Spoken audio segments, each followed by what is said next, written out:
You are listening to TBR Radio Presents The Dixie Heritage Show, with your host, the Director of Dixie Heritage, Dr. Ed DeVries. I'm not going to tell you that I'm all choked up, because that just simply wouldn't be an accurate description. But I am very conscious of the fact that I'm sitting in the Florida studio for what will probably be the last time that I will sit in this chair and sit in this room and do this job, which is to talk to you via TBR radio. Our Maryland studio is nowhere near ready to go. In fact, all I can think is that I'm probably going to be setting up equipment on a kitchen table or something next week. And hopefully we can get that ready to go within a week or two after I get there, but we'll figure out some way somehow to get by.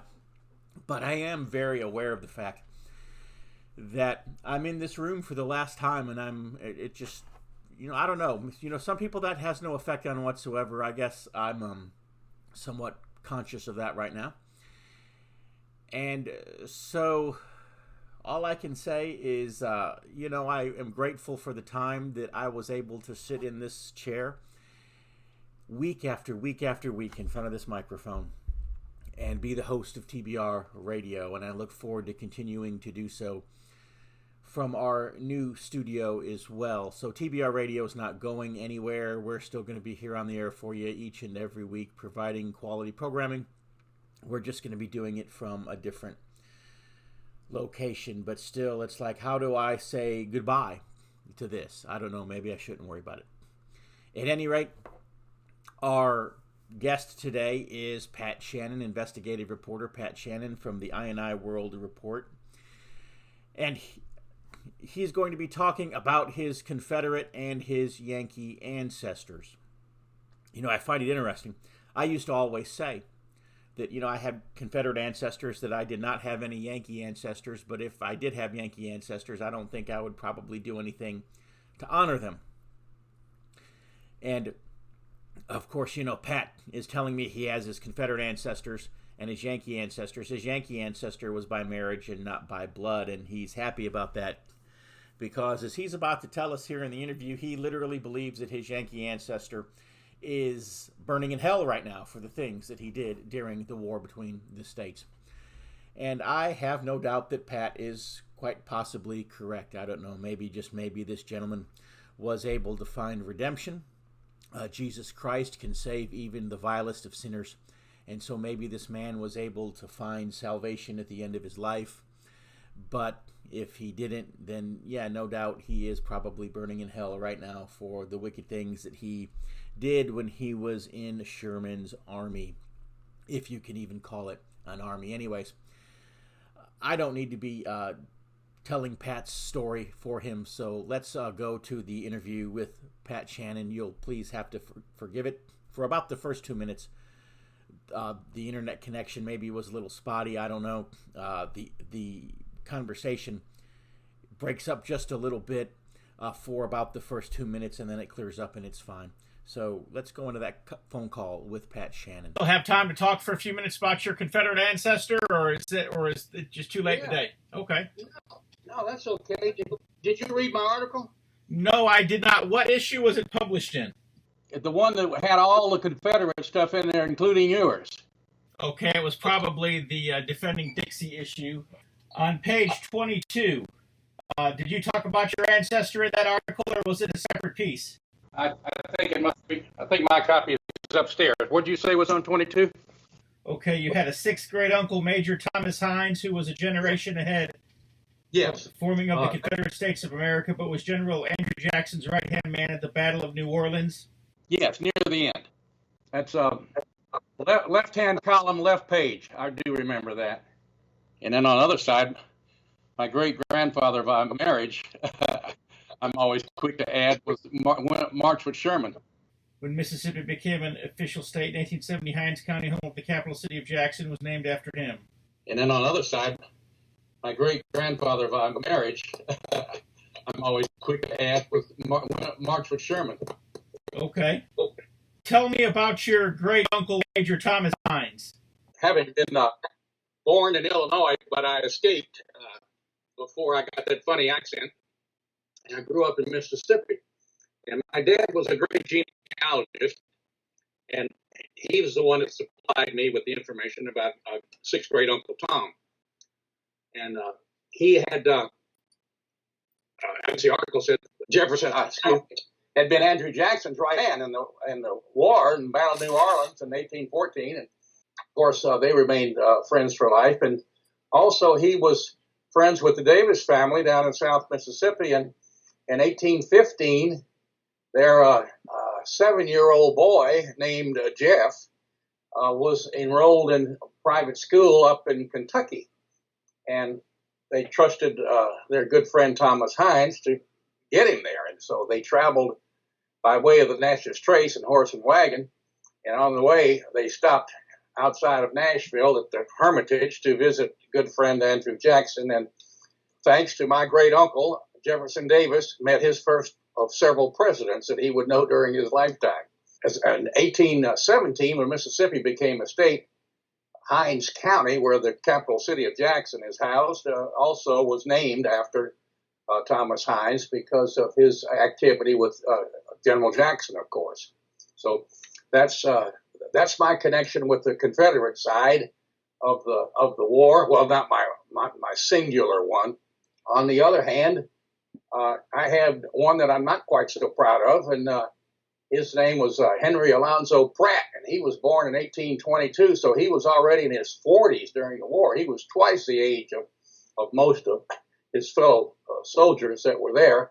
And I call it the War of Federal Intervention because these people were lured into this by the real enemies, the agents of Satan. And as one guy told me, informed me, he said, well, they are God's chosen people, except they have a different God than we do.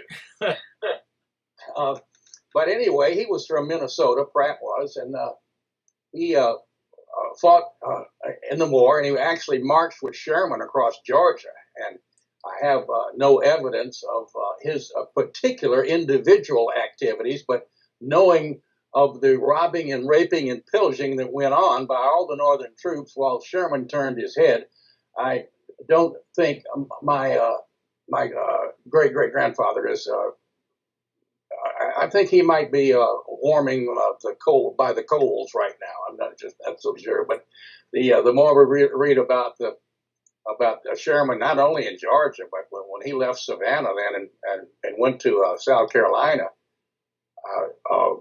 the antics of his troops were just as bad. They just weren't as publicized as his march through Georgia because he wanted to give Savannah as a Christmas present to Lincoln. So anyhow, the winners get to write the history.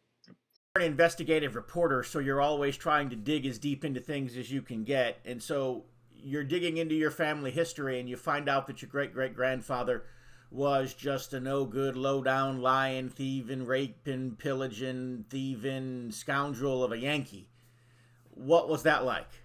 Well, that's why I say I'm always quick to add that he was, I think it was two greats, great-great-grandfather by marriage. He married into my family. He was not a blood relative. Okay. He also, in his older age, he was a tough old coot. There's no doubt. My grandfather hired him. Not my grandfather. My great grandfather had hired him. He had married into the family, and my great grandfather was mayor of a little burg called Sibley, Illinois, back in the 1880s and 90s. I know where Sibley, Illinois is. You do? You've been to Sibley? Yes, sir, I have. Of course, I grew up on the south side of Chicago, so. Yeah, it's a good bit south, but my family's cemetery is there. Okay. So, even my dad and mother their ashes are planted up there now with the old family.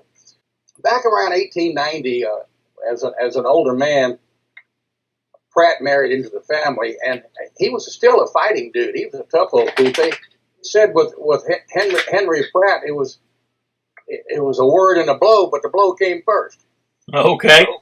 He was always drinking and always getting in trouble and in the little town. And finally, the local marshal came to my great grandfather, who was like, they didn't call him mayor, but he was like the boss of a little burg or whatever. I forget his title, but he said, "What can you do to to calm your new son-in-law down?"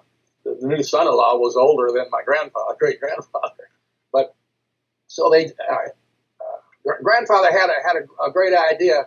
He put a badge on Henry Pratt and made him the town marshal, and so he got to restore law and order, and he had to stay sober. He had to stay out of saloons. What possessed you to want to dig into this family history? Well, I never have really been religious about it, but as I say, my dad was a great genealogist his whole life. I mean, from high school on, he took an interest in that. So he was always supplying me with different anecdotes from the family. So how did you come to the conclusion then that the southern side of the equation was the correct one? Oh, all you need to do is read the Kennedy brothers stuff. The South was right, and all the suppressed history that we have been. Well, it's not so much the suppressed history. It's the real history, the true history. I remember when Willis Carto first used the term around me called revisionist history, I thought he was talking about the lies, the original lies, how they revised it themselves, like during World War II, and I thought that was revisionist history is what he meant. No, we have to revise it because they lied to us. So we are doing the revisionist part. Well, tomorrow I'm going to be interviewing Walter Kennedy. No kidding. Oh, yeah. Will it be live, or when can I get to it? I'll send you a link when it goes up. It'll probably go up in a couple weeks. It won't be live. I'm going to record it. But he's come out with a new book. I don't know if you saw the banner ad for it in this last newsletter or not. It's called Mythbusters. Oh, I saw it, but I didn't notice who wrote it. I didn't realize it. Now, is his brother still alive, too? Yes, sir. But this was a solo writing. Yeah. The only project that I think the two of them are working on together right now, or at least the only one that I know of, is the Sons of Confederate Veterans have made the two of them the Heritage Defense Officers. Are they still in Baton Rouge? Yes, sir. And so they've launched a website to promote Southern heritage, and then also to kind of, recruit for the SCV. And it's called MakeDixieGreatAgain.com. I love the title. Open your web browser and type in www.barnesreview.org and discover the Barnes Review magazine. In the Barnes Review, you will read vignettes of man, from the prehistoric to the very recent, from forgotten races and civilizations to first-person accounts of World War II and the late Cold War. There is no more interesting magazine published today, nor a more significant and important subject than real history. So visit www.barnesreview.org and subscribe to the Barnes Review. You can subscribe to receive the Barnes Review magazine in its print form, or in convenient electronic delivery. Our host has been a subscriber to both formats for years. So visit www.barnesreview.org and subscribe to the Barnes Review. But yeah, I'm supposed to talk to Walter tomorrow, and the last time I actually was in the same room with those guys, I ate lunch with them, I guess it was back in 2004. And I think it was Donnie that was running for president at the time. Oh, I don't remember. Yeah, he was running for the Republican nomination. And I was Michael Perotka's, I was one of his campaign managers at the time. I wasn't his national manager, but I was his manager for Texas and pretty much the Gulf Coast. Texas, Louisiana, Alabama, Mississippi. How old are those guys now? They got to be late 80s, aren't they?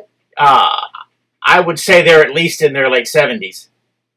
Oh, okay. I thought they were older than that. But Donnie was running for president at the time, and the Republican ticket. Obviously he was going to lose that primary, and so it was a League of the South convention somewhere in Alabama, Birmingham, maybe, I don't remember. And I kind of pulled him aside out of that and took him to lunch. We went to lunch, both of them, actually, and basically Donnie agreed that when he dropped out of the Republican primary that he was going to endorse Michael Perotka for president. And again, not that we expected Michael Perotka to win. It was just, call it an ideological stance, call it a big, forgive the language, you to, Oh, both political parties and, yeah. Which, I don't know if you remember Perotka or not. He was the Constitution Party candidate in 2004. No, I don't remember what he stood for. Okay, yeah, Perotka was an attorney in Baltimore, and he ran, and he was also a member of the state legislature there in Maryland. And he got the Constitution Party nomination in 2004, and Chuck Baldwin was his running mate. And then, of course, when he did not seek it again in 2008, of course, there was a split in the Constitution Party in 2007. And, Chuck got the nomination in 2008 and 2012. Yeah.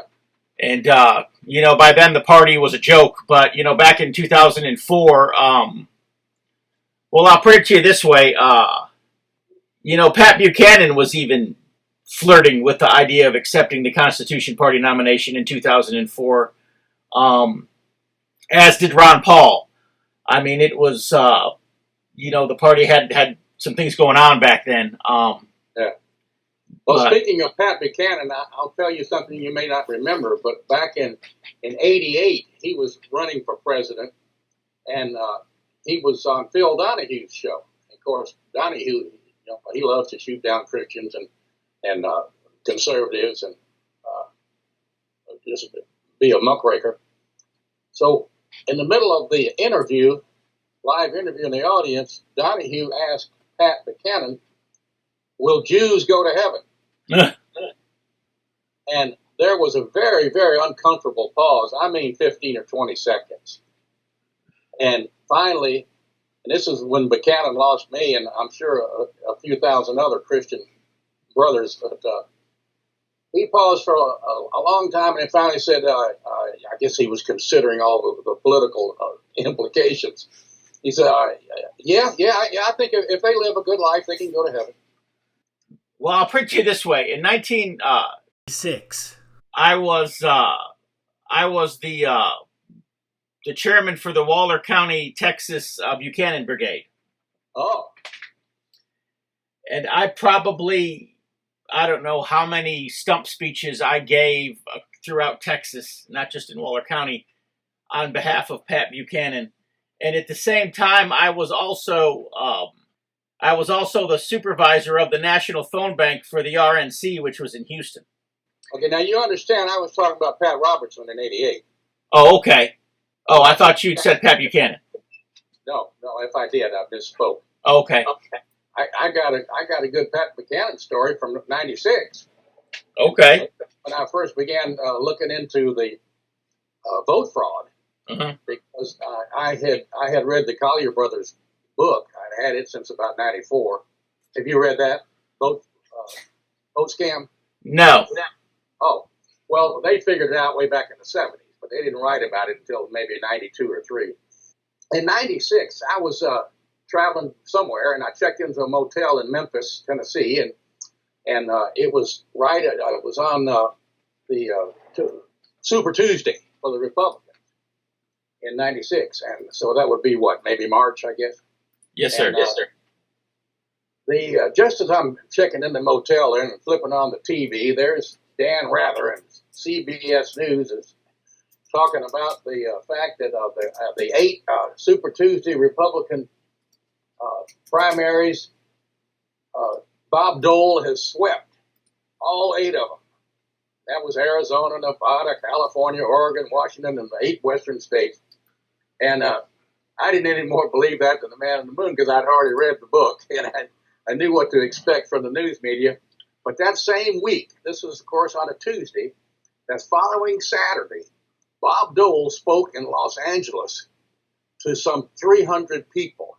And the same night here in Marietta, Georgia, Pat Buchanan spoke to 3,300. And you're telling me that Bob Dole swept him out west? Give me a break. Well, the 5 primaries and caucuses that had preceded that Super Tuesday, which were the first 5. Buchanan was killing them. He was. I mean, there's no way that Bob Dole could have turned that momentum like that. But what kind of upset me was that same year, 96, I was working as a supervisor for the National Phone Bank of the RNC in Houston.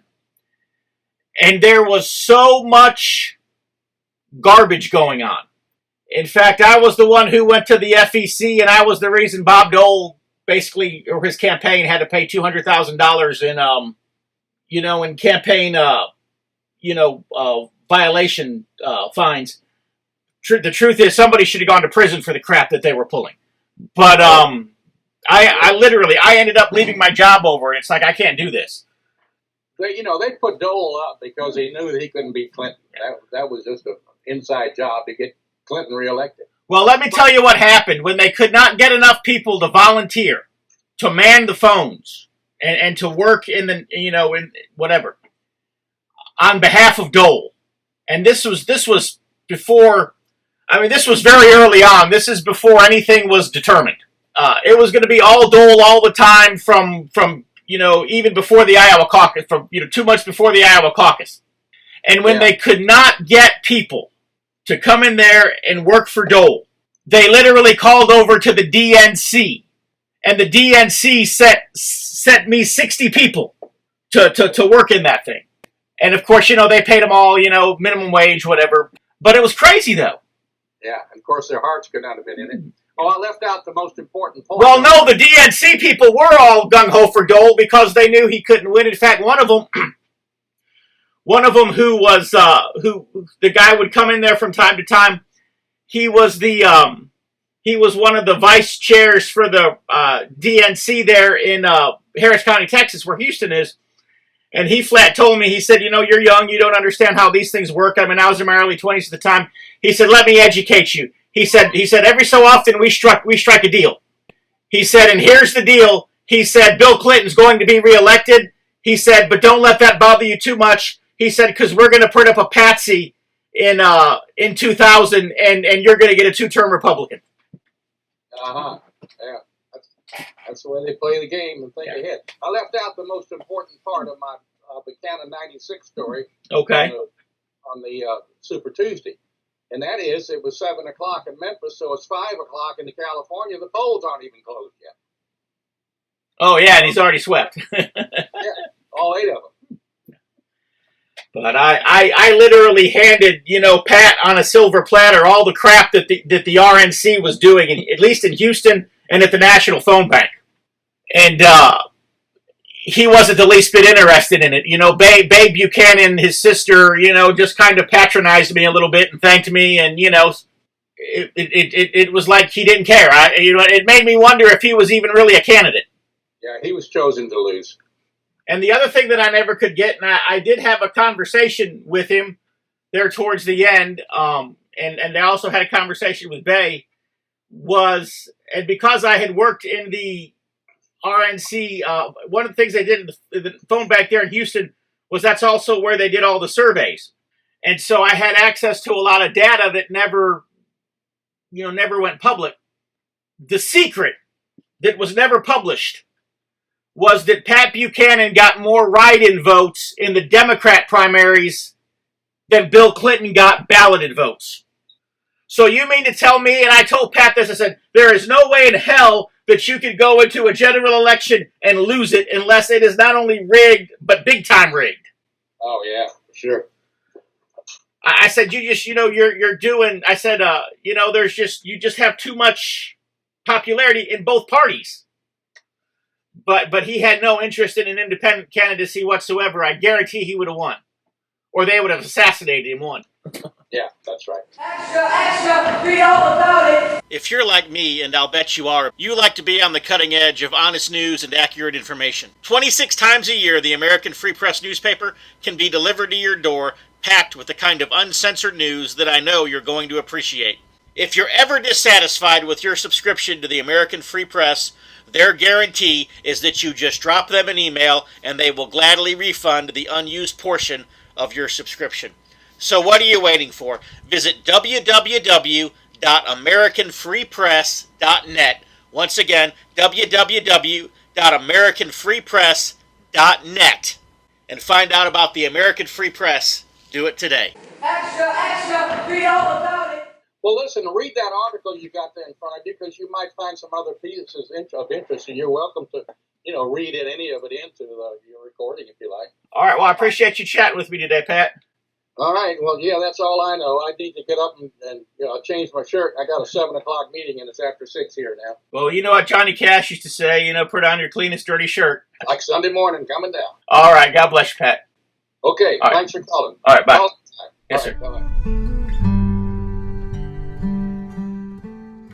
Hello, I'm Tom Strain, Lieutenant Commander-in-Chief of the Sons of Confederate Veterans. The Confederate flag, Confederate symbols, and the reputation of our Confederate ancestors has come under attack. The Sons of Confederate Veterans is actively fending off our detractors, but there is only so much that we can do. We need your help. Contact your local, state, and national elected politicians and tell them that you will not tolerate these attacks on our heritage. You can also visit scv.org, download an application to join us in our fight to preserve our Southern heritage. Visit scv.org today. If you don't have a Confederate ancestor and you are tired of American history disappearing, you can assist us by becoming a friend of the SCV. Please visit scvheritagedefense.org and make a donation to the Heritage Defense Fund. We hope that you will join us in the fight to defend the Confederate soldiers' good name.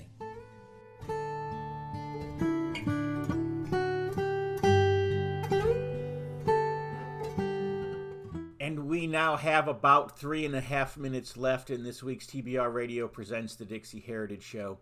So I would like to thank you once again for being our guest today, for being our listener, for tuning in, and for sharing this last half an hour with us. Know, of course, that you can tune in again, same time, same place next week, and we'll be back and we'll have yet another great show for you. If you're listening on YouTube, please click like and subscribe. By doing those two quick things, it helps us to promote this channel. It helps us to go higher in the YouTube search engine. And it also helps us to keep in touch with you, because you'll know every time we put a new show up and you'll be able to tune in and listen to it.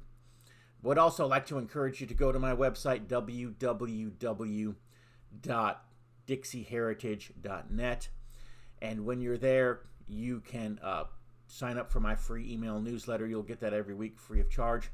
And when you do, I'll also send you a free copy of my book, The Truth About the Confederate Battle Flag. I know that you'll enjoy both of those if you're not already a subscriber. Go to I&I World Report, which is our guest, Pat Shannan's excellent website. It's where all of the investigative reporting that he and his team are doing, it's where it goes online. Some great videos that go up there. I mean, videos that the mainstream media are just refusing to broadcast. And Pat is putting it up there on his website, video footage that's shot at various news places, exposing things that the mainstream media does not want you to see. It's the footage that they're editing out of their coverage. But oftentimes the story is not what they're telling you, it's what they're not telling you. And so that's why you need to go to a place like I&I World Report.